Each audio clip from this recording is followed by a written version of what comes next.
आज का पहला पाठ निर्गमन ग्रंथ अध्याय 2 पद संख्या 1 से 15। उसने उसका नाम मूसा रखा क्योंकि उसने उसे पानी से निकाला था। जब वह सयाना हो गया तो अपने जाति भाइयों से मिलने निकला। लेवी वंश के एक व्यक्ति ने एक लेवी वंशी कन्या से विवाह किया। उसकी पत्नी गर्भवती हुई और उसके एक पुत्र उत्पन्न हुआ। माता ने यह देखकर कि बच्चा कितना सुंदर है, उसे 3 महीनों तक छिपाए रखा। जब वह उसे और अधिक समय तक छिपाकर नहीं रख सकी तो उसने बेत की एक टोकरी ले ली और उस पर चिकनी मिट्टी और डामर का लेप लगाया। उसने उसमें बालक को रखकर उसे नील नदी के तट के सरकंडों के बीच छोड़ दिया। बालक की बहन कुछ दूरी पर यह देखने के लिए खड़ी रहा करती थी कि उस पर क्या बीतेगी। फिरौन की पुत्री नील नदी में स्नान करने आई। इस बीच उसकी सखियां नदी के किनारे घूमती रहीं। उसने सरकंडों के बीच उस टोकरी को देखा और अपनी दासी को उसे ले आने को भेजा। उसने उसे खोल कर देखा कि उसमें एक रोता हुआ बालक पड़ा है। उसे तरस आया और उसने कहा, यह इब्रानियों का कोई बालक होगा। बालक की बहन ने फिरौन की पुत्री के पास आकर पूछा, क्या मैं इब्रानी स्त्रियों में से किसी दाई को बुला लाऊं तो आपके लिए इस बालक को दूध पिलाया करें। फिरौन की पुत्री ने उत्तर दिया, हाँ, यही करो। लड़की बालक की माता को बुला लाई।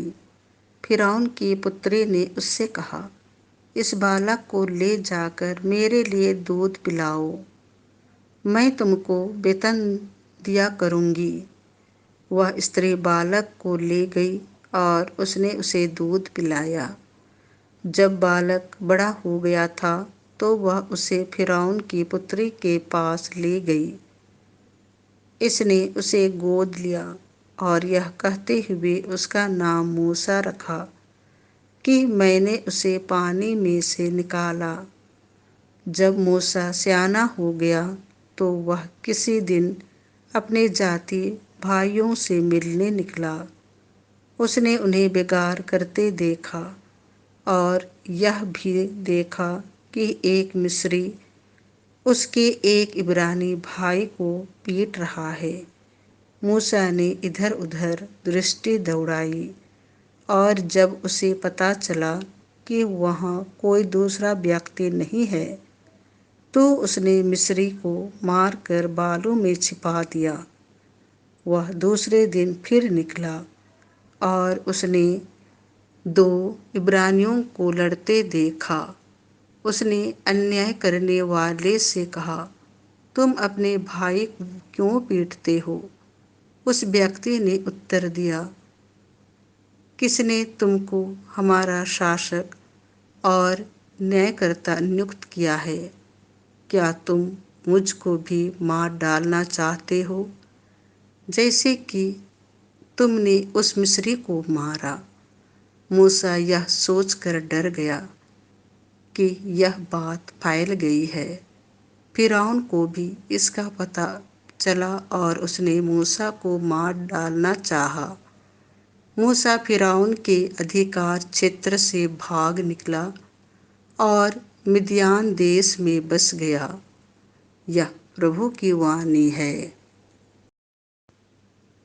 संत मत्ती के अनुसार पवित्र सुसमाचार अध्याय 11 पद संख्याएं 20 से 24। न्याय के दिन तेरी दशा की अपेक्षा तीरुस और सोदोम की दशा कहीं अधिक सहनीय होगी। यीशु उन नगरों को धिक्कारने लगे जिन्होंने उनके अधिकांश चमत्कार देखकर भी पश्चाताप नहीं किया था।